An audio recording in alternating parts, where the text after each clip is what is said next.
दोस्तों, आप सभी का द बुद्धा कोचिंग इंस्टीट्यूट में स्वागत है और एक्सीलेंस एंड मॉडल स्कूल की क्लास में भी आपका बहुत बहुत स्वागत है। आशा करता हूँ आप सभी लोग बहुत अच्छे होंगे, स्वस्थ होंगे और ज़बरदस्त होंगे, ठीक ना। तो जैसा कि हमारी एक्सीलेंस एंड मॉडल स्कूल की जो क्लास की सीरीज चल रही है उसमें आज हम 7वीं क्लास पार्ट लेके आए हैं। 6 क्लासें हो चुकी हैं आपकी लगातार रेगुलर और टॉपिक बाय टॉपिक होते जा रही हैं, ठीक ना। आज बहुत ही बढ़िया टॉपिक लिया है मैंने। टॉपिक का नाम है मध्य प्रदेश के प्रमुख व्यक्तियों की उपाधि एवं उपनाम। किस व्यक्ति को किस नाम से जाना जाता है। बहुत क्वेश्चन आते हैं यहाँ से, ठीक ना। कोई भी एग्जाम दीजिए आप, सभी एग्जाम में यहाँ से क्वेश्चन आते हैं। तो मैंने जो मध्य प्रदेश के प्रमुख व्यक्ति हैं, मैंने टोटल 20 व्यक्तियों के नाम लिए हैं। उन 20 व्यक्तियों में से ही क्वेश्चन आपके पेपर में आएगा, ठीक ना। तो आपको अच्छे से याद रखना है और अच्छे से सुनना है, आपको क्लास में ही याद हो जाएंगे, ठीक ना। बहुत कठिन नहीं है, बहुत सरल चीज है, ठीक। आपको बहुत एक बार पढ़ लेंगे आप याद कर लेंगे। जैसा कि मैं हर क्लास में कहता हूँ कि आपको नोट्स तैयार करने हैं, तो आप बढ़िया अच्छे से नोट्स तैयार करते जाइए। जैसा मैं लिखवाते जा रहा हूँ वैसे ही आप भी लिखते जाइए और पेपर के टाइम पर रिवीजन करके जाना, बहुत मदद मिलेगी, ठीक ना। तो मिलते हैं, पढ़ते हैं आगे क्लास में, देखते हैं। आइए, मैंने लिखा है व्यक्ति का नाम। क्या है, बोर्ड छोटा पड़ जाता है इसलिए थोड़े छोटे छोटे अक्षर में लिखा जाता है, ठीक ना। क्या करें, सुविधाओं की कमी है। जब जितने ही व्यक्ति के पास सुख सुविधाएं होती है फिर वो उतना ही नहीं पड़ता, लेकिन मेरे पास तो जितनी सुख सुविधाएं उतनी मैं आप लोगों को करा रहा हूं, ठीक ना। जैसा है वैसा ठीक, लेकिन आपके सिलेक्शन से मतलब होना चाहिए, मुझे सुख सुविधाओं से मतलब नहीं है। आपका सिलेक्शन होना चाहिए, बस यही चाहता हूं, ठीक। जो बच्चे होते पढ़ने वाले तो वो कहीं से भी पढ़ सकते, ठीक ना। उन्हें ये नहीं देखता कि कैसा लिखा है क्या नहीं लिखा है, बस उसको क्लास में समझ में आना चाहिए कि क्या चल रहा है, क्या सर ने पढ़ाया है, ठीक। तो आप भी यही सोचिए कि बोर्ड कैसा है, क्या है, कैसी वो है, उससे मतलब नहीं है आपको, ठीक ना। थोड़ा माइक भी प्रॉब्लम दे रहा होगा, ठीक ना, वो शायद सही से काम नहीं कर रहा है, ठीक।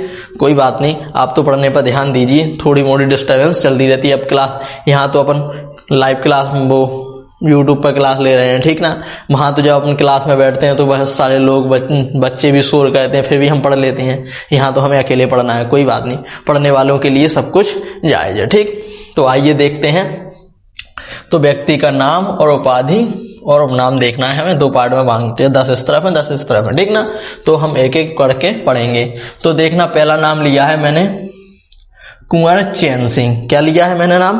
कुंवर चैन सिंह। तो कुंवर चैन सिंह को क्या कहते हैं? इसको कहते हैं मध्य प्रदेश का मंगल पांडे कहते हैं। क्या कहते हैं? मध्य प्रदेश का मंगल पांडे। अच्छे से नाम याद रखना है, पूछा जाता है मध्य प्रदेश का मंगल पांडे किसे कहते हैं। तो मध्य प्रदेश का मंगल पांडे कुंवर चैन सिंह को कहते हैं। किसको कहते हैं? कुंवर चैन सिंह, ठीक। अच्छे से याद रखना है, किसको कहते हैं? चैन सिंह को मध्य प्रदेश का मंगल पांडे कहते हैं, ठीक ना।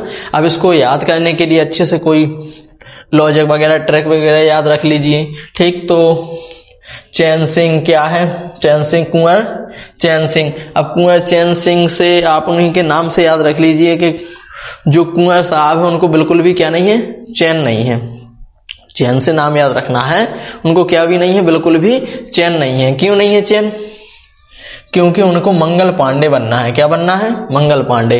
अब मंगल पांडे तो स्वतंत्रता संग्राम सेनानी रहे हैं, तो जो उन्हीं की तरह थे इसलिए इनको मध्य प्रदेश का मंगल पांडे कहते हैं, ठीक ना। तो ऐसा हम थोड़ा सा उनके नाम से लेकर थोड़ा याद करेंगे तो हमें याद रहता है। बाकी हम नाम भर खाली पढ़ेंगे, उनको याद करेंगे तो भूल जाता है, ठीक ना। तो उनके नाम ही में कुछ यूनिक चीज ढूंढना है, इसलिए हमें याद हो जाएगा, ठीक। आइए दूसरा देखते हैं। क्या लिखा है? तानसेन। तो तानसेन को संगीत सम्राट कहते हैं। मैं आपको 2 क्लासों में पिछली बार भी बता चुका हूँ, तानसेन के बारे में बहुत आ चुका है, ठीक ना। तो तानसेन को संगीत सम्राट कहा जाता है। जो ग्वालियर से इनका संबंध आएगा, संबंध पूछा जाए कहां से है तो इनका संबंध ग्वालियर से है और इन्हें संगीत सम्राट कहते हैं, ठीक। क्या कहते हैं? संगीत सम्राट। इनकी उपाधि क्या है? संगीत सम्राट की उपाधि है।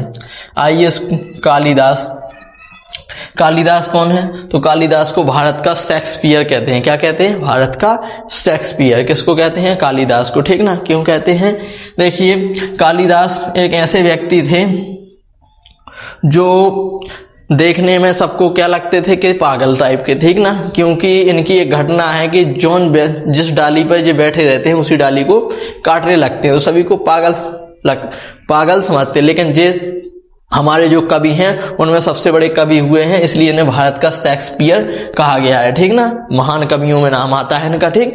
बहुत इनकी रचनाएं भी हैं, ठीक ना। कालिदास की रत्नावली, ग्रंथावली, ये सब इनके क्या है, रचनाएं हैं। ठीक, बहुत प्रसिद्ध रचनाएं हुई हैं, इसलिए इनके भारत का क्या बोलते हैं, शेक्सपियर बोलते हैं। ठीक, अच्छे से याद रखना है। आइए चंद्रशेखर आजाद, चौथा क्या है, चंद्रशेखर आजाद। चंद्रशेखर आजाद को मैंने यहाँ पे क्यों लिया, क्योंकि चंद्रशेखर आजाद का जन्म मध्य प्रदेश के भाभरा ग्राम में हुआ था। कहाँ हुआ था, मध्य प्रदेश के भाभरा ग्राम, यानी जो अलीराजपुर में है। ठीक है ना, अलीराजपुर जिला है, भाभरा आपका ग्राम है। तो भाभरा ग्राम का वर्तमान नाम भी अब कर दिया गया है, जो अभी हमने पिछले नाम में पढ़ा था।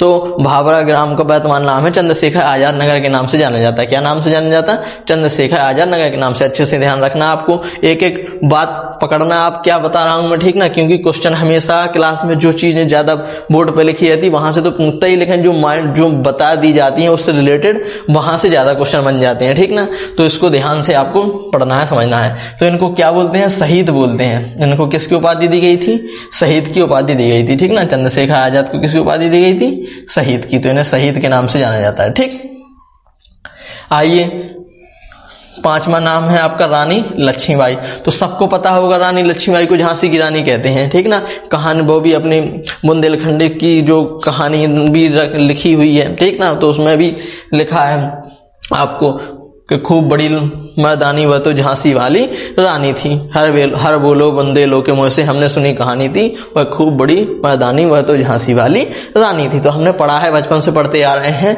तो इनको क्या बोलते हैं, रानी लक्ष्मीबाई को झांसी की रानी बोलते हैं। क्या बोलते हैं, झांसी की रानी। एक दो नाम है बहुत, इनको अच्छे से याद रखना है। एक रानी लक्ष्मीबाई है और एक यहाँ इस तरफ देखना, अभी कहाँ गया, ये है नीचे, रानी अवंतीबाई। तो दोनों को अच्छे से याद रखना। अगर रानी अवंतीबाई का पूछा जाए तो रानी अवंतीबाई रामगढ़ की रानी थी। कहाँ की रानी थी, रामगढ़ की। और रानी लक्ष्मीबाई पूछा जाए तो झांसी की रानी थी। और इनके बचपन का नाम क्या था, मनु। इनके बचपन का नाम क्या था, मनु। अच्छे से याद रखना, इनके बचपन का नाम पूछा जाता है, इनके बचपन का नाम क्या था, मनु। और इनको मनु की उपाधि से भी जाना जाता है, कभी कभी उपाधि में भी नाम में आ जाता, तो इनको मनु भी कहते थे। क्या कहते थे, मनु। ठीक, आइए छठवां नाम लेते हैं अनिल काकोडकर। अनिल काकोडकर को मध्य प्रदेश का विज्ञान पुरुष कहते हैं। क्या कहते हैं, विज्ञान पुरुष। ठीक ना, साइंस पुरुष बोल सकते हैं। ठीक ना, क्या बोलते हैं, साइंस मैन बोलते हैं इनको। क्या बोलते हैं इंग्लिश में, साइंस मैन। तो इनको अनिल काकोडकर को विज्ञान पुरुष कहते हैं। क्यों कहते हैं, क्योंकि इनको साइंस से बहुत ज्यादा लगाव था, इसलिए इनको विज्ञान पुरुष के नाम से जाना जाता है। ठीक, आइए आगे सातवां नाम लेते हैं माखनलाल चतुर्वेदी। आप सभी को पता होगा माखनलाल चतुर्वेदी के बारे में, कक्षा 5 में पहला ही चैप्टर है आपका पुष्प की अभिलाषा। हर किताब में और हर किताब के हर पार्ट में, मतलब हिंदी में इनका नाम हर जगह सुनने को मिल ही जाएगा। ठीक ना, इनको माखनलाल चतुर्वेदी को। ठीक ना, तो माखनलाल चतुर्वेदी की एक रचना मैं आपको बता देता हूँ, कक्षा 5 में पहले ही पाठ है, पुष्प की अभिलाषा। बहुत ज्यादा पूछा जाता है कि पुष्प की अभिलाषा के लेखक कौन है, तो माखनलाल चतुर्वेदी। ठीक ना, अच्छे से याद रखना। आप इनको क्या कहते हैं, एक भारतीय आत्मा कहते हैं। क्या कहते हैं, एक भारतीय आत्मा। अच्छे से याद रखना, इनको क्या नाम से जानते हैं, एक भारतीय आत्मा के नाम से जाना जाता है। ठीक ना, इनका उपनाम है एक भारतीय आत्मा, यानी कि प्रत्येक भारतीय के दिलों में विद्यमान है इनका नाम। ठीक ना, ऐसा मान सकते हैं हम। ठीक, अहिल्याबाई। अहिल्याबाई याद रखना, अहिल्याबाई कहाँ की रानी थी, तो इंदौर की रानी थी, होलकर से। ठीक ना, होलकर वंश था इनका। तो अहिल्याबाई होलकर पूरा नाम है इनका। तो इनको लोक माता कहते हैं। क्या कहते हैं, लोक माता। ठीक ना, दो नाम है, आप ध्यान रखना, लोक माता, एक राजमाता। कंफ्यूजन होंगे आप, यहां देखना जो लिखा है विजया राजे सिंधिया। तो विजया राजे सिंधिया को राजमाता कहते हैं। क्या कहते हैं, सिंधिया। जब सिंधिया शब्द लगा हो, और यहां देखना विजया राजे, राज लिखा है ना, तो यहां देख लेना राजमाता, राज से राजमाता। और यहां अहिल्याबाई होलकर, ठीक ना, होलकर से यहां याद रखना लोकमाता। क्या याद रखना है, लोक माता या देवी। ठीक, लोक माता। ठीक, तो होलकर से याद रखना आप लोकमाता, और राज से याद रखना आप राजमाता। अगर एक याद कर लेंगे तो दूसरा अपने आप याद हो जाएगा। ठीक ना, तो अहिल्याबाई होलकर को लोकमाता कहते हैं। क्या कहते हैं, लोकमाता। और विजया राजे सिंधिया को अब राजमाता कहते हैं। क्या कहते हैं, राजमाता। ठीक, आइए कुंजीलाल दुबे। ठीक ना, तो इनको मध्य प्रदेश का विधि पुरुष कहते हैं। क्या कहते हैं, मध्य प्रदेश का विधि पुरुष। ठीक ना, तो इनको अच्छे से नाम याद रखना, बहुत बार पूछा भी गया है, मध्य प्रदेश के विधि पुरुष के नाम से किसे जाना जाता है, तो कुंजीलाल दुबे को जाना जाता है। किसको जाना जाता है, कुंजीलाल दुबे को। ठीक, आइए रानी अवंतीबाई के बारे में मैंने ये बताया है कि रानी अवंतीबाई को रामगढ़ की रानी कहते हैं। क्या कहते हैं, रामगढ़ की रानी। ठीक ना, जी मैं पहले से इसलिए लिख देता हूँ क्योंकि टाइम कम रहेगा, नहीं तो क्लास बहुत लंबी हो जाएगी। वैसे भी अगर 15-20 मिनट की क्लास भी बनाता हूँ तो सभी लोग बोरिंग लगती है, कौन पढ़ता है, क्योंकि पढ़ाई कोई कहना ही नहीं चाहता है। सभी लोग तो अब शॉर्ट का जमाना है, रील का जमाना है। अगर रील में मिलते जाए तो सब थोड़ा देख लेंगे, और अगर उसमें भी अगर कोई पढ़ने की चीज आ जाए तो उसको जल्दी निकाल देते। अगर कोई नाच रहा हो या कोई लड़की की फोटो आ जाए या कोई राजनीति संबंधित या कुछ भी और फालतू चीज कुछ भी हो तो उस पर ज्यादा ध्यान देंगे। अगर कोई पढ़ाई संबंधित अगर किसी ने कोई पोस्ट भी डाली है तो उसको तुरंत निकाल देंगे, भली वो आपके काम की हो, लेकिन नहीं उसको निकाल देंगे, ठीक ना। तो यही है, इसलिए ज्यादा लंबी ना हो क्लास, इसलिए मैंने पहले से लिख के रखता हूं जिससे समझाने में थोड़ी आसानी रहती है, ठीक ना। आइए, अगर डिजिटल बोर्ड होता तो दिक्कत ही खत्म होती, ठीक ना, लेकिन अब क्या कर सकते हैं, देखते हैं। तो अगला नाम है लता मंगेशकर। तो लता मंगेशकर को क्या कहते हैं, स्वर कोकिला। क्या बोलते हैं, स्वर कोकिला या स्वर सामग्री, ठीक ना। तो अच्छे से नाम याद रखना, स्वर कोकिला से आता है, ठीक ना। क्या आता है, स्वर कोकिला। तो स्वर कोकिला के नाम से किसको जाना जाता है, लता मंगेशकर को जाना जाता है, ठीक ना। किसको जाना जाता है, स्वर कोकिला, क्योंकि इनकी आवाज बिल्कुल कोयल की तरह है। कैसी है, बिल्कुल कोयल की तरह, बिल्कुल सुरीली, ठीक ना। तो अच्छे से याद रखना आपको। आइए 12वां नाम याद रखते हैं हम, अलाउद्दीन खां। अलाउद्दीन खां से क्वेश्चन आता है बहुत, ठीक ना, कि अलाउद्दीन खां को किस नाम से जाना जाता है या इनकी उपाधि क्या थी। तो इनको क्या बोलते हैं, सरोद सम्राट बोलते हैं। जो एक महान सरोद वादक हुए हैं, ठीक ना, जो यंत्र होते हैं अपने वाद्य यंत्र होते हैं, उसमें जो सरोद वाद्य यंत्र है उसको बजाने वाले जो बहुत ही बेहतरीन कलाकार रह चुके हैं, ठीक ना। तो इनको सरोद सम्राट के नाम से जाना जाता है। किसके सम्राट से, सरोद सम्राट के नाम से। जैसे इसको संगीत सम्राट के नाम से जाना जाता है, ऐसे ही इन्हें सरोद सम्राट के नाम, सरोद सम्राट के नाम से जाना जाता है। सरोद वादक है जी, एक क्या है, सरोद वादक, ठीक। आइए अगला नाम देखते हैं 13वां, स्व लक्ष्मण सिंह गौड़। कौन, स्व श्री लक्ष्मण सिंह गौड़। तो इनको क्या बोलते हैं, मध्य प्रदेश के दादाजी। क्या बोलते हैं, मध्य प्रदेश के दादाजी बोलते हैं, ठीक। किसको बोलते हैं, स्व श्री लक्ष्मण सिंह गौड़। किसको बोलते हैं, स्व श्री लक्ष्मण सिंह गौड़ को मध्य प्रदेश का क्या बोला जाता है, दादाजी बोलते हैं। अच्छे से याद रखना है, जब भी आप याद रखेंगे तो शेर पे सवार होके कौन आया था, गौड़ आया था। यहां से याद रखना कि शेर पे सवार होके गौड़ आया था, किसको देखने के लिए, दादाजी को देखने के लिए आया था, ठीक ना। शेर पे, या ऐसा याद रख सकते हैं कि एक लक्ष्मण भैया हैं, वो शेर पर सवार होकर, शेर पर सवार होने के लिए एक गौड़ व्यक्ति हैं, लक्ष्मण गौड़, लक्ष्मण सिंह गौड़। ऐसे नाम से थोड़ा रिलेटेड करना जिससे हमें अपने आप से याद हो जाए, कि हमें याद रहना चाहिए हमारे माइंड में। किसी को क्या सोचेगा, क्या समझेगा, उससे मतलब नहीं रखना है। हमें अपना याद करना है, हमें पेपर देना है, ठीक ना। तो हमें कैसे याद होता है, हम कैसे ट्रैक से याद करते हैं, तो अपने आप ट्रैक बनाया करिए तो ज्यादा बेहतरीन तरीके से याद होगा, ठीक। तो क्या होना है, मध्य प्रदेश के दादाजी कहते हैं, ठीक। तो अब आइए शिवराज सिंह चौहान।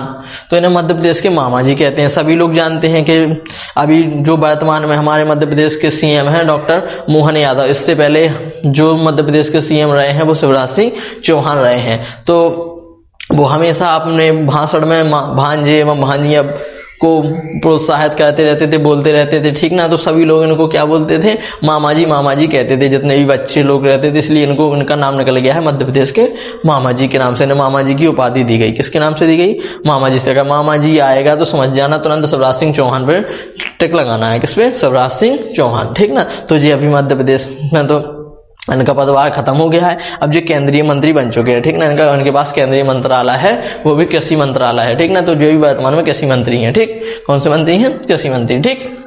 आइए देखते हैं डॉक्टर भीमराव अंबेडकर। इनका जन्म मध्य प्रदेश के इंदौर के महूनगर में हुआ था। कहाँ हुआ था, मध्य प्रदेश के इंदौर के महूनगर में, जिसका वर्तमान में महूनगर को अब अंबेडकर नगर के नाम से जाना जाता है। किस नाम से जाना जाता है, अंबेडकर नगर के नाम से। अच्छे से याद रखना है, ठीक ना, क्योंकि अभी वर्तमान में किस नाम से जाना जाता है, महू को अंबेडकर नगर के नाम से जाना जाता है, ठीक ना। तो इनका उपनाम क्या है, इन्हें बाबा साहब कहते हैं। क्या कहते हैं, बाबा साहब। इन्हें साहब की उपाधि दी गई, किसकी दी गई, साहब की। और इन्हें संविधान निर्माता भी कहा जाता है। क्या कहा जाता है, संविधान निर्माता, ठीक ना, क्योंकि इन्होंने क्या किया है, भारत का संविधान लिखा है, ठीक ना। तो इन्हें इसलिए संविधान निर्माता भी कहा जाता है, ठीक। तो आपको अच्छे से याद रखना है। तो संविधान अगर पूछा जाए लागू कब हुआ, तो 26 जनवरी 1950 को भारतीय संविधान लागू हुआ था। अच्छे से ध्यान रखना है, ठीक ना। आइए 16वां देखते हैं, महाराजा छत्रसाल, जो अपने छतरपुर जिले से ही संबंधित है, ठीक ना। तो महाराजा छत्रसाल को क्या कहते हैं, तो महाराजा छत्रसाल को बुंदेलखंड का शिवाजी कहते हैं। क्या कहते हैं, बुंदेलखंड का शिवाजी। अब शिवाजी से नाम याद रखिए, शिवाजी कौन थे, तो शिवाजी महाराष्ट्र में थे, वो महाराष्ट्र के राजा, ठीक ना। मुंबई महाराष्ट्र है, तो वहां के राजा हुआ करते थे। उनका इतना शासन, इतना प्रतापी राजा थे वो कि उन्होंने पूरा वहां का साम्राज्य सब कुछ जीत लिया था, उनसे सभी लोग डरते थे, ठीक ना। तो ऐसे ही अपने मध्य प्रदेश में जो हुए हैं, अपने बुंदेलखंड के जो राजा हुए हैं वो हुए हैं महाराजा छत्रसाल। तो इनको इसीलिए बोला गया है कि जो मध्य बुंदेलखंड के क्या है, शिवाजी हैं। जैसे महाराष्ट्र में वहां पे शिवाजी जी ने आंदोलन मतलब लड़ाई लड़ी, वैसे ही यहाँ पे महाराजा छत्रसाल ने भी अपनी शासन प्रजा के लिए लड़ा। तो वो बिल्कुल उन्हीं की तरह लड़ाते थे, ठीक ना। इसलिए लोगों ने नाम दे दिया बुंदेलखंड का शिवाजी। तो इन्हें क्या कहते हैं, बुंदेलखंड का शिवाजी कहा जाता है, ठीक ना। तो क्वेश्चन आता है बुंदेलखंड का शिवाजी किसे कहते हैं, तो महाराजा छत्रसाल को कहते हैं, ठीक ना। तो छतरपुर का नाम जो प्राचीन नाम था महाराजा छत्रसाल नगरी था, ठीक ना। अभी भी जो अपना रेलवे स्टेशन है तो महाराजा छत्रसाल की नगरी में स्वागत है लिखा रहता है, ठीक ना। तो छत्रसाल की नगरी क्योंकि इन्हीं के द्वारा बसाया गया है, ठीक ना। और जब इनके समय पे अब यहाँ छतरपुर में आ ही गए तो छतरपुर में 2-3 चीजें फेमस है, वो सुन लीजिए, ठीक ना। क्योंकि क्लास में जो चीज बता दी जाती है वो ज्यादा याद रहती है, ठीक ना।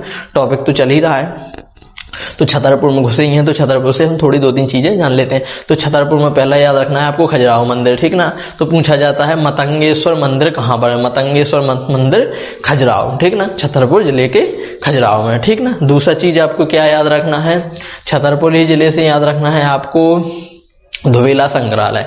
क्या याद रखना है, धोवेला संग्रहालय। जो क्वेश्चन बनते हैं वही बताऊंगा मैं, फालतू के नहीं बताऊंगा, ठीक ना। तो धोवेला संग्रहालय, तो धोवेला संग्रहालय आपका कहाँ पे है, तो धोवेला संग्रहालय आपका छतरपुर जिले में ही है, महूसानिया में है। कहाँ है, गागा गांव का नाम पूछा जाए तो महूसानिया, वैसे तो जिला पूछता है तो छतरपुर जिले में है, ठीक ना। तो आपको और मध्य प्रदेश यहाँ से छतरपुर से एक मेला भी बहुत प्रसिद्ध है, तो जल विहार का मेला, उसको भी याद रखना है।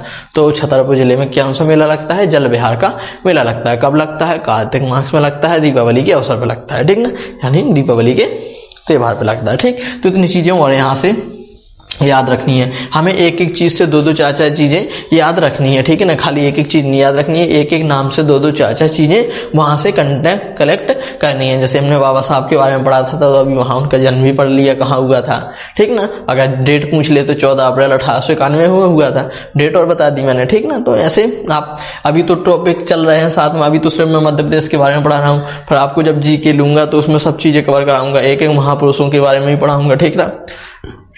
एक एक महापुरुष को उठाऊंगा, एक एक महापुरुष के बारे में पढ़ेंगे, उनका जन्म स्थान, उनके जीवन परिचय पूरा हम जानेंगे, ठीक ना। तो जैसे ही आपको मध्य प्रदेश खत्म होता है तो हम आपके देश और विश्व पे आएंगे, भारत पे आएंगे और देश पे आएंगे। तो उसमें प्रथम पुरुष, प्रथम महिलाएं, ये सब चीजें जो पेपर में आते हैं वही चीज लेंगे, ठीक ना।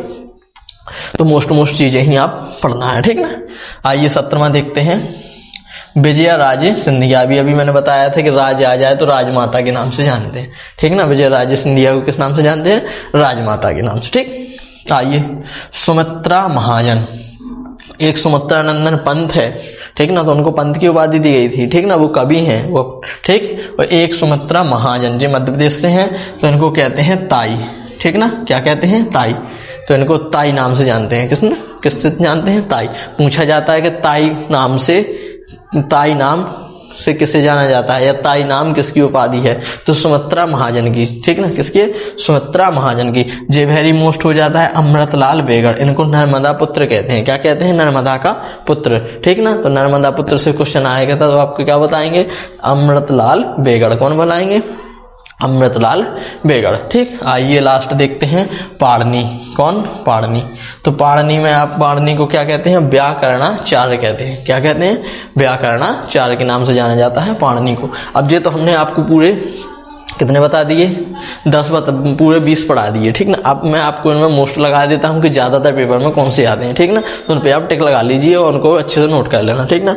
तो देखना कौन कौन मोस्ट है आपका। एक तो जो संगीत सम्राट मोस्ट है, ठीक, कालिदास मोस्ट है आपका, ठीक ना।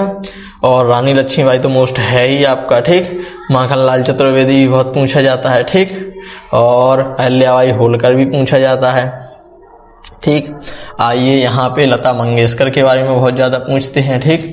अलाउद्दीन खां तो पूछा ही गया था पेपर में अभी, और शिवराज सिंह चौहान पूछ लेगा कभी, ठीक ना। डॉक्टर भीमराव अंबेडकर भी मोस्ट हैं। आप अगर छतरपुर में आ गए तो 36 साल राजा की नगरी भी मोस्ट है।